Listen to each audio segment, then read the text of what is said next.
Here is the NC-300 receiver and an assembly note. So this piece here, which is a guide pin for the turret, for the frequencies, the spinning cylinder, has two star washers that secure it, and you can move this around to align it. So the way I'm going to install this is this just slips into the cylinder. I put a little bit of grease on it, and you just want to slip that into the receiving hole. There's the receiving hole. Okay, you know the drill. Put that in there and tighten it up, and then move that screw around a bit and tighten it in a little bit, and that's it. This thing ought to be ready to go.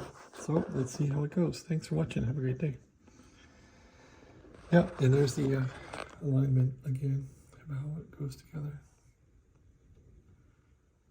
I want to thank Mr. D-Labs for the hint in taking the side off. If I hadn't taken the side off, this would never have been accomplished. It would have been too hard.